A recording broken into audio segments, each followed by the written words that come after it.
Ok, tudo bem? Boa tarde a todos. Meu nome é Luiz Tabet, sou um universalista, por isso não me intitulo nem teosofista, nem ebiótico, nem um espírita, né? Eu diria que eu sou um espiritualista, né? Gosto de estar forçando tudo que se relativiza com o misticismo, esoterismo, com a espiritualidade em geral, o oculto, o extrafísico. E aí o tema de hoje vai ser Cabala, a árvore da vida. Cabala, ou Cabalá em hebraico, né? Quer dizer Kibel, e Kibel quer dizer ofertar, receber, no caso. Né? Essa oferta ou recebimento que será por parte de nós, né, réis mortais, é toda essa cultura do processo de vida. E a árvore da vida é um processo de vida explicado naquilo que se pôde ser, vamos dizer assim, revelado em parte dessa fonte chamada Deus, que é incognoscível. Ninguém tem como dizer o que é Deus, o que representa a Deus, a não ser dizendo como não manifestado ou manifestado. E essa parte da manifestação compete à condição daquilo que pode nos ser revelado. Então, a árvore da vida, simbolicamente, ela reúne todo esse nível superior de conhecimento do meio espiritual, né, que faz uma relação com o meio profano, que a gente pode dizer assim, ou o meio terreno, né, é o nosso nivelamento inferior de conhecimento, de sabedoria, né, do que pôde nos ser revelado como alunos que somos nessa trajetória ascensional. Então, como eu estava falando, e perguntei anteriormente sobre o conhecimento da árvore, da diferença de duas árvores que nos foram apresentadas ao longo dos nossos estudos em geral, a árvore da vida e a árvore do conhecimento. A árvore do conhecimento simboliza o pecado de Adão e Eva. Por quê? Porque lidar com conhecimento é lidar com as duas faces de uma moeda, para o bem ou para o mal. Não é? Só que bem e maus relativos. Entende? E, no caso, o que simbolizou essa árvore foi a sedução, foi um chamamento para o desejo. Então, a erva foi seduzida, criou-se nela um despertar de conhecimento dentro do contexto desejo, e nós sabemos, né, principalmente provindo da cultura oriental, que desejo pode ser a nossa grande condenação. Mas o lado bom do desejo é o que nos leva a realizar. Não é? Está um pouco associado com a questão da vontade. Primeiro, nós temos que ter um desejo e, bem intencionadamente, na nossa vontade, que é a força da vontade, que é um dos princípios da tríade, né, que fez gerar esse nosso universo, né, pelo estudo da cosmogênese. Então, esse desejo, voltando à questão da árvore da vida, foi o grande pecado de Eva, porque era uma árvore que não era para ser mexida, mas a partir do momento que houve interesse, ela começou a ter a experiência da dualidade. E é o que a gente vive aqui, como lidar com essa dualidade para achar um caminho do meio, equilibrado, plausível, seguro, né?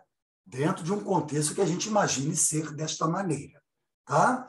Então, agora, voltando à questão então, da árvore da vida na Cabala ou Cabalá, né? O que nós temos em termos de um desenho?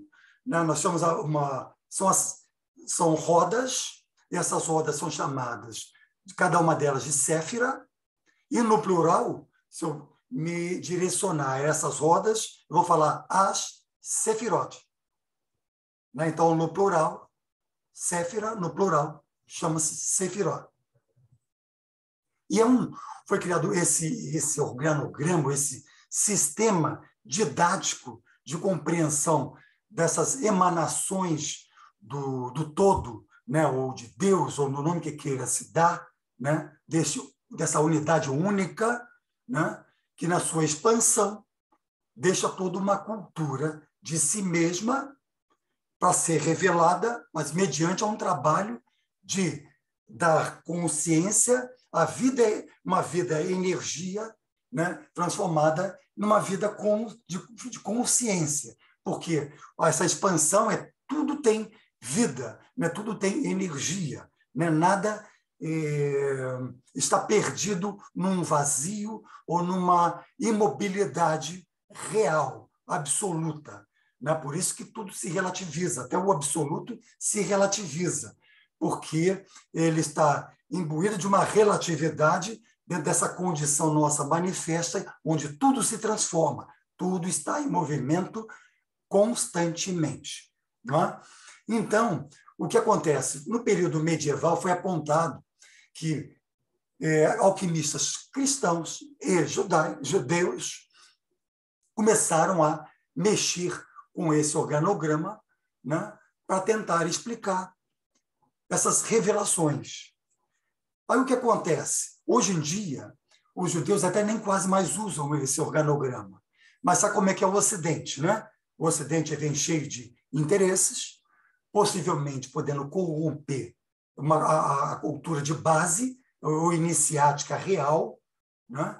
E, com isso, vão segregando ideias outras, valores, né? E, às vezes, cada meio acaba utilizando o determinado recurso no seu valor real, só que de uma maneira, vamos dizer assim, de um interesse particular. Infelizmente, isso acontece muito aqui no Ocidente, porque grande parte da nossa necessidade evolutiva, em termos de demanda de alunos, né, está no Ocidente. Porque no Oriente, né, sabemos que são civilizações muito antigas, nós temos grandes exemplos de avatares que se manifestaram, ou se não se envolvendo no Oriente para estudos, provindos de regiões do próprio Oriente. Não é? E falar em Europa, por ser um continente super antigo, mas eles não se abriram para a cultura oriental. Né? Foi um grande domínio, principalmente numa determinada fase que a gente conhece, né, desse período medieval de 1000 anos, né, onde a influência da igreja foi grande, limitando certos conhecimentos ocultos. Quem revelava acabava caindo numa fogueira, em tortura, aquela história toda que muitos de nós já conhecemos. Certo? Então, eu quero aqui agora então fazer um paralelo, fazendo alusão, no caso, a estudos que nós já vimos nos propondo na teosofia. Tá? Então, como eu já disse, essa árvore ela é uma mistura, né, uma amálgama cultural da cosmogênese e antropogênese. Só que de uma maneira formatada, como eu falei, em particular por esses tais alquimistas sendo apresentada para a gente atualmente como o que está aqui. Né? Você vê que envolve números, nomes em hebraico, tem relação com planetas, quer dizer, em resumo, ela apresenta uma riqueza astrológica, numerológica,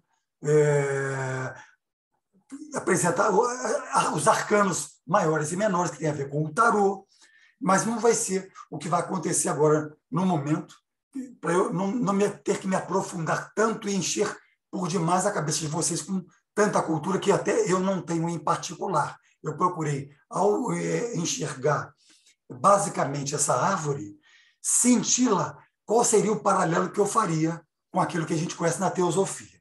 Então, agora vamos nos direcionar bem ao que essa árvore nos apresenta. Tá? Vocês estão vendo aí o número 1, 2 e 3, que a gente conhece na teosofia como a nossa tríade superior. Lembra da tríade superior? Atma, Buddha e Manas? Só que aqui nós ainda temos ainda um processo, só que vamos tentar ver isso unificado, porque tudo que é separado precisa de uma métrica, precisa de uma temporalidade, é comum da nossa mente concreta. Por isso que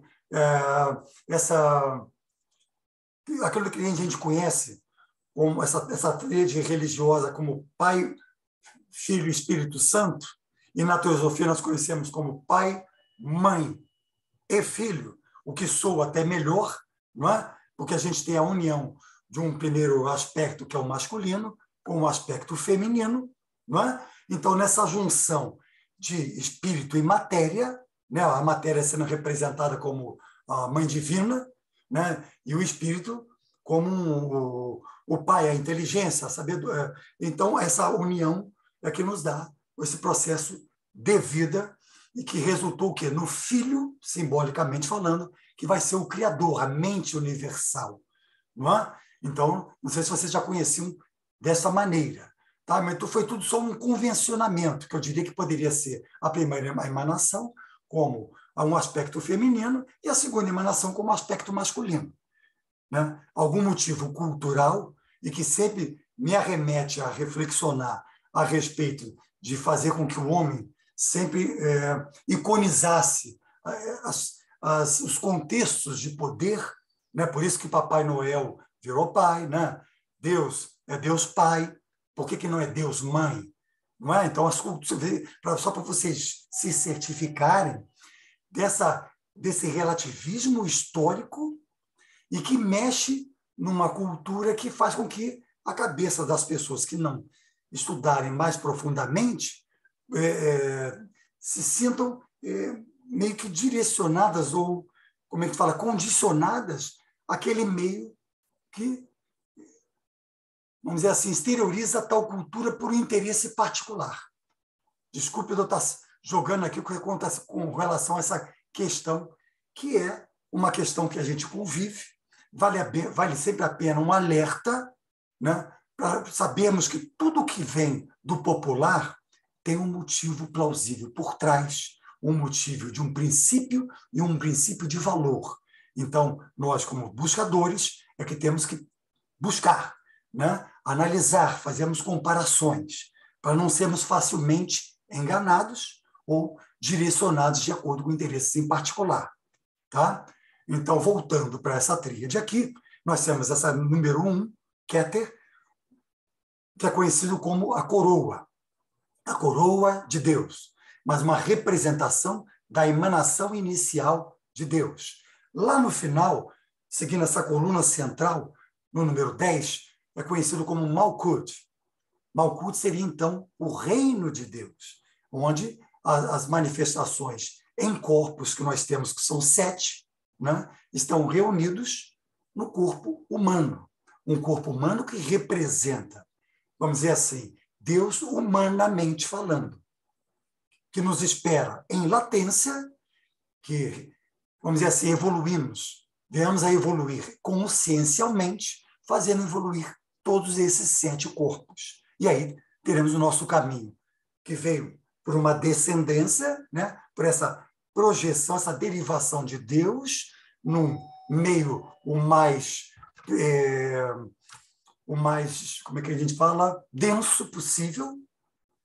E nesse meio denso criou-se essa escolaridade, onde o ser humano vem, através de vários ciclos evolutivos, reunir num só corpo, numa condição muito especial de fazer evoluir tudo que está à sua volta, porque tudo que está à sua volta são os elementais, são as energias que têm sua graduação consciencial, e nós temos uma grande responsabilidade quando focamos o bem ou o mal, ou as variantes emocionais, as variantes mentais. Né? Por isso que nós recebemos essas 2 maletinhas para lidarmos com ela. A maleta da energia do poder mental e a maleta da energia do poder emocional, dos sentidos, dos sentimentos, das emoções, e que trabalham em conjunto.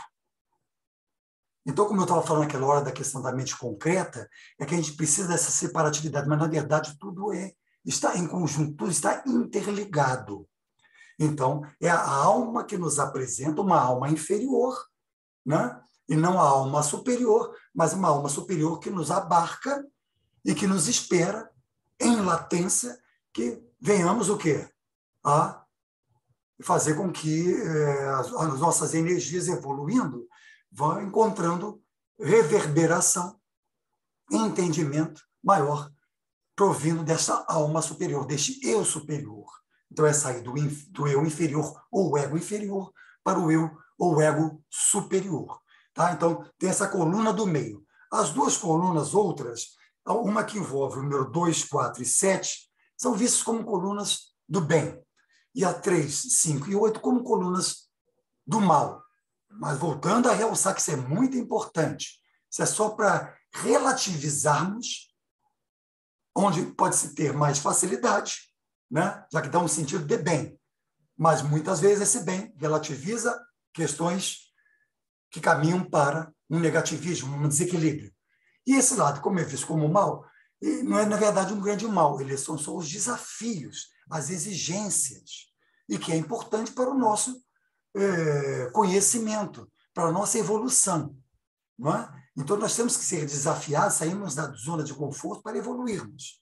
Se recebemos os nossos papaizinho e mamãe tudo na mão, no dia que eles saírem de campo, a gente fica perdido, a gente se desmorona.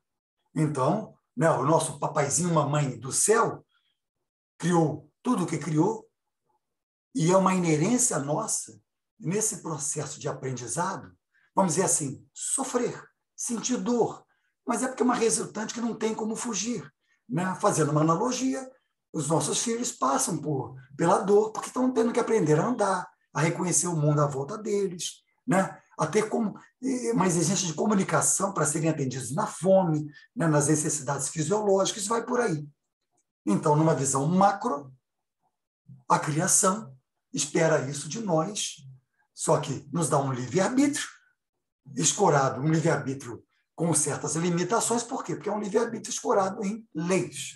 Né? Essas leis são conhecidas como leis dharmicas, leis de vida, né? Que resultam em karma, para o lado positivo ou negativo. Dizendo de novo, para o lado de coisas construtivas e exigências de acerto energético. Né? Porque o karma, na verdade, não é punição nem alta benevolência. É o direito e o dever de se ajustar.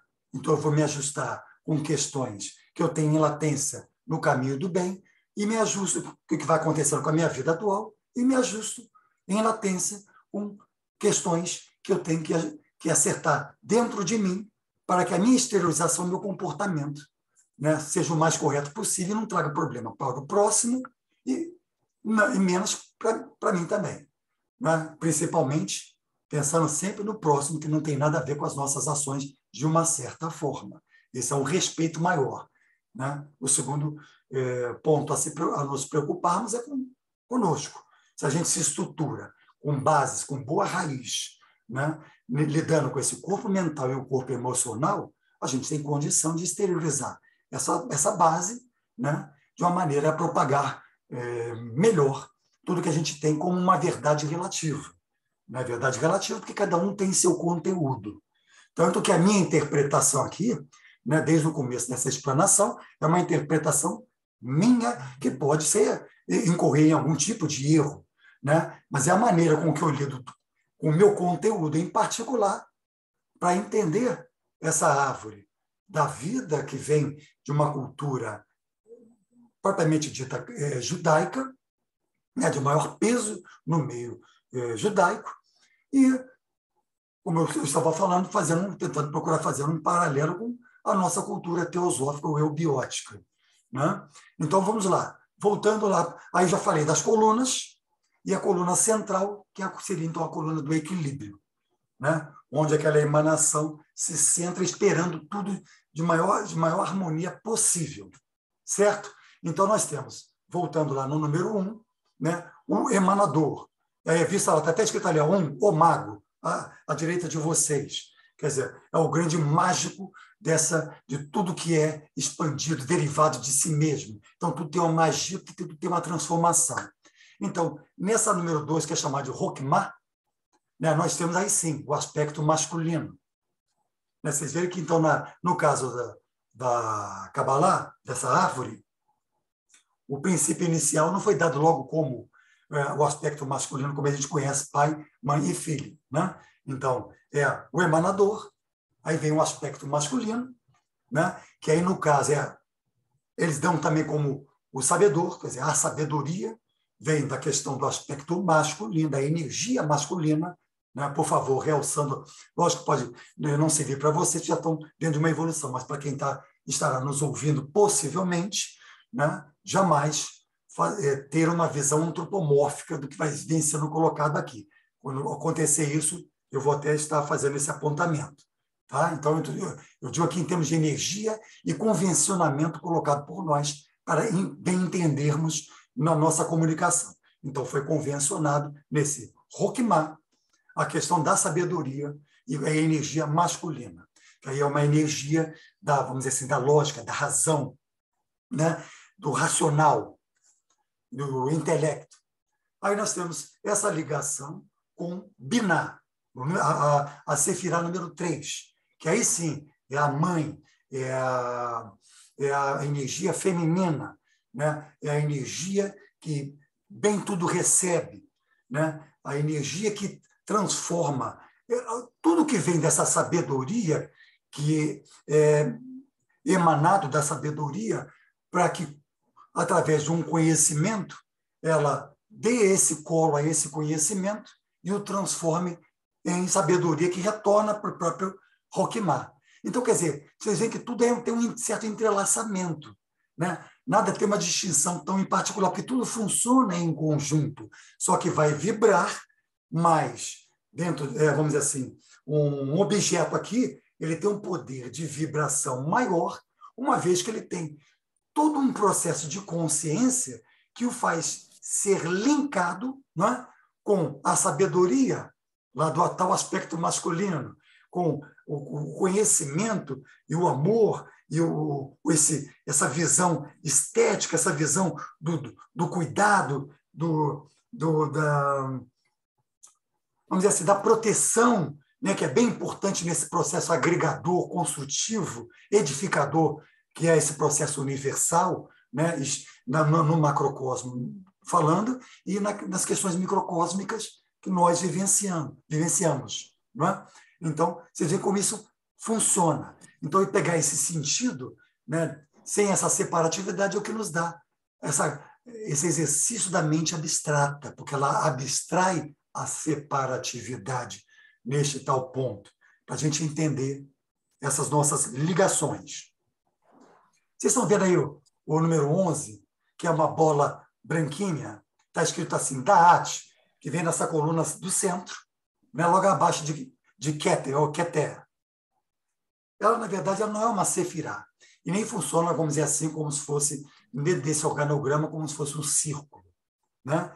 Ela é só uma intermediação, um divisor de águas do meio espiritual, daquilo que está acima nessa tríade apresentada, né, no número 1, 2 e 3, né, com relação ao que está abaixo, que é do meio visto como um meio de evolução, um meio, então, inferior, mas é o inferior por relatividade, né, por relação com o meio superior, que aí, então, será o nosso campo de desenvolvimento.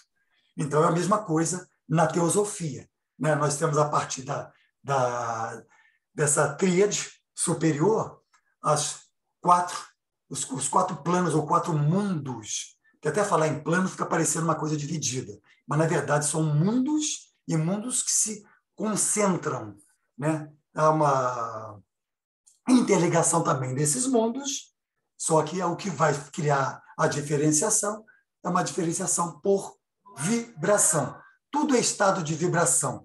Por isso que eu não estou em nenhum lugar, né? Não existe um lugar para mim. Eu estou aonde eu me relativizo consciencialmente, e aí isso me traz um estado vibratório, onde pode pesar em mim mais o meu corpo mental, o meu mundo mental, do que o meu mundo astral. Não é? Então, é assim que a coisa funciona. Tanto que no nosso desprendimento noturno, nós não estamos lá no mundo astral. Nós estamos vivenciando esse mundo astral ou o mundo mental por essa desconexão do mundo do meio físico, né? Do corpo físico, mas é porque é uma projeção consciencial, como a que eu poderia ter estando aqui. Não é? Então, é nessa hora que a gente faz uma relação até com essa questão como a gente fala, cara, muito conhecido, que é, me desculpe faltar com a palavra, a meditação, me desculpe. Então, a meditação, o que é? Você estar num estado de vibração que tem a ver com essa parte nossa superior, onde a gente abstrai o nosso lado pessoal, né, o nosso ego que pensa, que discute, que reflexiona sobre todo esse conteúdo que nós vamos adquirindo. Né? Então, quando a gente coloca isso à parte, é a hora que a gente abre para a emanação dessa tríade superior. Não é? Então, falando agora da parte inferior, vamos começar pelo número 4, conhecido como Reset. Né? Ele tem uma representação de um planeta. Né? Reset é conhecido como a emanação da misericórdia, né? Daquele que se preocupa, né, no lado positivo com o meio em que lida, socialmente falando, né, aquele que ouve antes de querer vender uma verdade própria. Então, em resumo, é uma capacidade de corpo mental que bem racionaliza de uma maneira equilibrada, preocupada em refletir esse psiquismo do mental, né, de forma equilibrada quanto possível. Né? Mas é um lado que, como está na coluna do bem, uma vez exacerbadamente, essa misericórdia, esse altruísmo, esse querer bem, se ele se exceder, ele não educa. Nós sabemos bem disso. Então é a hora que entra a Sefirá de número 5, conhecida como Geburah, porque ela é a desafiadora, né? Ela é a justiça, é o poder. Você vê que tem até a relação com Marte. Né? Marte tem o fogo, né, do guerreiro, mas pode se desarmonizar quando este guerreiro, ou este fogo, ele, por temperamento, ele se exacerbando, ele coloca para fora, né, uma manifestação de tapar os ouvidos. Aí é a hora que, como eu falei em Reset, né, que poderia dar ouvidos, mas aqui no lado negativo, tapam-se os ouvidos para bem ouvir, né, para se manter dentro de um equilíbrio e não querer potencializar um mental dominador. Então, os dois têm que estar em equilíbrio, as duas sefirot, e esse equilíbrio, uma vez atingido, encontramos nesse número 6, conhecido como Tiferé, que aí então a gente tem essa harmonia do mundo mental nessa tríade 4, 5 e 6. Né? Lembra também na teosofia que nós temos o mental inferior, e no caso aqui da árvore, é essa representação. Né? O mental superior está lá na tríade superior. Então, manas, que a gente conhece na teosofia, se divide em mental concreto e mental abstrato. Só que esse abstrato ele se situa na tríade superior. Já o mental concreto é o nosso maior desafio, né? Porque necessitamos dessas condições, como eu já falei, de uma métrica, de um tempo, né? De uma padronização, um parâmetro, né? Tudo que tem uma certa medida, um peso, e a gente tem que se desligar disso, evoluir com um lado intuitivo. Esse lado intuitivo vem o quê? Que a gente conhece em Budi, né? E esse lado intuitivo é muito do feminino, que a gente pode ver aqui como em Binah, certo?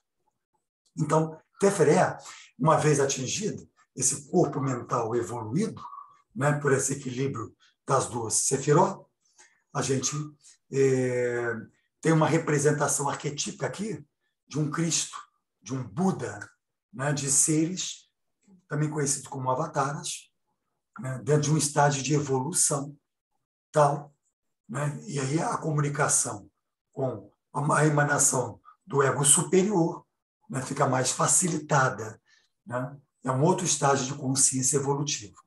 Então, essa é a importância de Tiferet em equilibrar essas duas forças. Agora, a parte astral, mundo astral, que a gente também conhece, né? Que é o mundo até das águas, né? Fazendo até um lembrete aqui, né? Que nessa formação nossa cosmogênica, nós tivemos certos elementos em formação. O primeiro foi o ar, o segundo, o fogo, que tem uma representação até no planeta Marte, que resultou no planeta Marte, o ar no planeta Saturno, e a Lua com uma representatividade da água, né, do emocional. Então, essa tríade 7, 8, 9, né, é a tríade que representa o mundo emocional, o mundo dos sentidos.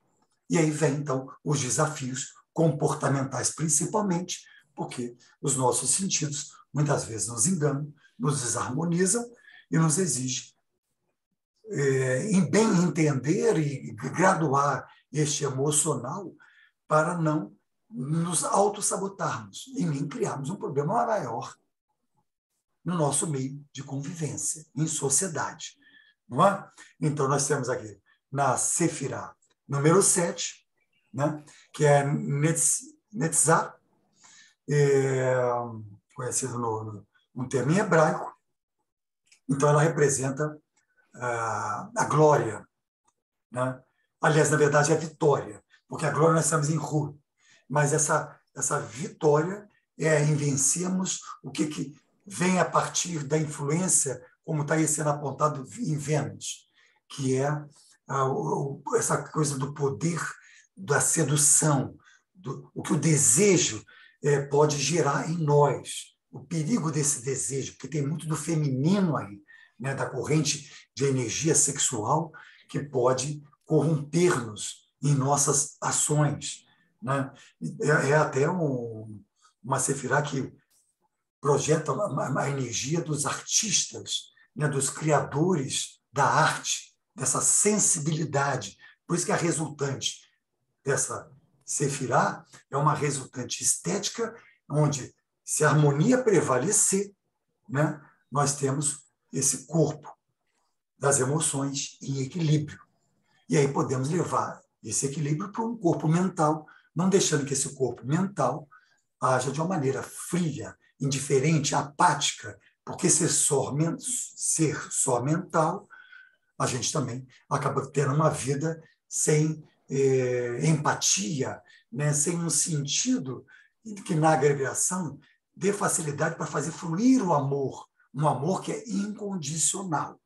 Tá? Porque esse amor incondicional tem a ver com a divindade, neste princípio da divindade que tem a ver com o poder da vontade, né, que gera sabedoria, e essa sabedoria ela se traduz em amor, né? E uma vez aplicada essa sabedoria com inteligência e esse amor incondicionalmente, porque ele é um amor agregador, ele quer bem, ele não se prende a nada, ele é imparcial, porque ele cria agregação.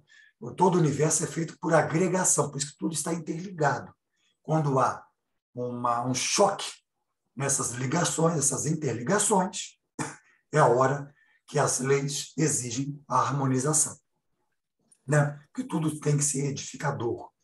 Como eu falei, agregador. Então, se o ser humano, na sua profanação, evitasse fazer isso com o amor, para não romanceá-lo, para não relativizá-lo em gosto mais desse do que daquele, um minutinho.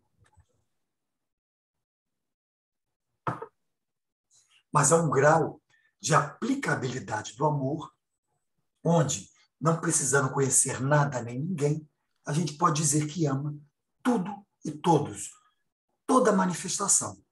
Então, esse é um grau de consciência e de maturidade de corpo mental e emocional para bem entender o valor, né, desse todo e querer bem para esse todo, que nós nos incluímos e queremos que num abraço conjunto, né, numa união, numa unidade, né, exteriorizemos este poder de uma agregação num plano melhor possível, num plano que nos traz construtividade, o que é uma obviedade, né? Mesmo tentando enxergar isso aqui nas nossas questões microcósmicas. Tá? E aí, falando na influência dessa sefirá do número 8, que faz o contraponto dessa parte estética, né, que nós temos aqui no caso, a glória, como eu falei, né, se eu não estiver aqui me confundindo, porque às vezes, né, aqui no jogo nós temos a vitória e temos a glória. E nessa glória, como temos o Mercúrio, o que representa essa questão de atingir uma glória? É lidar com o conhecimento que a própria Sefirá ela cria energeticamente em expansão, por ser uma representatividade dos estudos daquele que tem domínio da palavra, como um diplomata, como um professor, né? Um comerciante que se utiliza do seu poder de uma sedução normal, lógico, imbuída de honestidade, para vender, para criar uma lucratividade saudável e sobreviver. Então, tudo que leve aos estudos, à exteriorização desses estudos, essa capacidade comunicativa construtiva, né, até para auxiliar o próximo, principalmente para auxiliar o próximo, uma vez que se imbuindo deste lado, a gente também está se auxiliando. Mas, uma vez que isso não seja bem aplicado, como eu falei, essa coluna é uma coluna para desafios, né? Então a gente tem uma condição de poder, novamente falando dessa questão de poder, né? Uma vez que a palavra que ela tem, tendo poder, ela não venha ser uma palavra para ludibriar, uma instrução para enganar, para seduzir, né? Para induzir as pessoas a um convencionamento de interesses, que envolva interesses, né? Então, olha aí toda essa movimentação do nosso poder que resulta num emocional e que pode nos trazer comportamentos desarmonizantes. Então, o equilíbrio disso cai em Iesod, né? Que aí o Iesod é a inteligência emocional, é essa representação de um trabalho desse mundo emocional que nos envolve, né, sendo bem aplicado em todos os campos da sociedade, né? Que o resumo de tudo que está sendo mostrado na vida, como eu falei, são as emanações da criação, né? do Criador, que, na verdade, eu diria até que ele nem cria, porque eu encaro como se é uma emanação de si próprio, já é algo que, vindo dele, é ele próprio. Então, não há uma separatividade que o criar na nossa mente concreta faz com que a gente conclua dessa maneira. Não é? Então, ele é como se fosse um criador e não um criador, como que acontece com a gente, né? No nosso mundo terreno, lidando, né, basicamente, e falando por uma analogia, com as peças de um Lego que a gente junta para cada um montar o seu aviãozinho, a sua casinha, né? Ou desconstruí-la, dependendo dessas nossas ações, no lidar com essas peças que nos são dadas. E essas peças estão na maleta do mental e na maleta do emocional, que trabalham em conjunto. Não tem pensamento que não resulte em algum tipo de sensação, de emoção, de sentimento, e não tem sentimento, emoção e algum tipo de sensibilidade que não nos arremeta a um tipo de pensamento. Para ver como a coisa está interligada. Não é? Então, vocês veem que num paralelismo repetindo, está aí, ó, o reino de Deus, né, onde tudo se agrega esperando evoluir em mundos, né, unificados em nós mesmos, com essa responsabilidade de lidar com toda essa energia, né, construída nessa árvore simbólica, né, com os frutos que falam de justiça, de misericórdia, de amor, de arte, de tudo que a gente pode vir a manifestar. E vimos manifestando, né? Só que sem esse lado caótico que a gente vem enxergando e não entendendo bem esse lado, essa coisa caótica dentro de nós mesmos, e quando esse caótico externo nos atinge. Não é? Então, está aí. É teosofia pura também.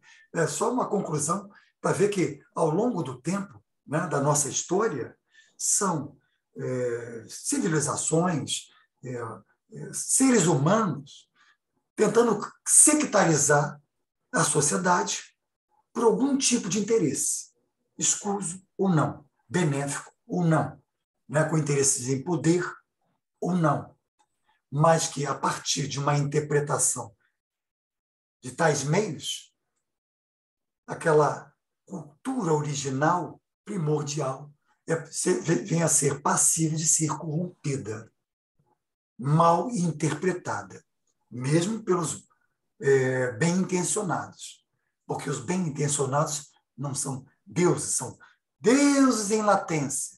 Né? E quando você fala Deus em latência, como peixe, filho de peixe, peixinho jamais serão o peixe principal, porque ele é único. É a partir do peixe principal que só vai se aprender até uma certa limitação, porque o principal ele é incognoscível. Né? Porque justamente ele se dá como o primeiro e último ao mesmo tempo daquilo que ele conhece do todo. Então, os aluninhos só chegam até um certo nível e vibram o mais próximo possível de parte dessa realidade, deste número 1, que é assim que a gente procura entender essa formação universal que nos envolve a todos. Espero não ter faltado com nada, que tenham se entendido esse paralelismo, né? E aí algumas alusões a respeito das nossas ações, para que a gente fiquemos sempre atentos em buscar verdades que serão relativas, né? Porque é uma verdade relativa ao que eu entendo até o momento, o que cada um de vocês entende até o momento. E sempre dando ouvidos, porque não somos perfeitos naquilo que entendemos e temos como verdade relativa, portanto, com humildade, ouvir, reflexionar e só acreditar no que foi exposto a partir do elemento reflexivo que nos dá um material de segurança para tornar a nossa verdade uma verdade reformulada ou nem entrar no nosso mundinho de verdades. Por quê? Porque não será a nossa hora, né? Aquilo que está sendo exposto. Então, tem esse ponto aí que é bem importante, né? Para que todos fiquemos atentos, para não nos enganarmos com muita coisa que está à nossa volta e não nos auto-enganarmos. Obrigado pela audiência. Tá? E agora, terminando então o vídeo, aqui em particular, a gente pode bater o nosso papinho, ok?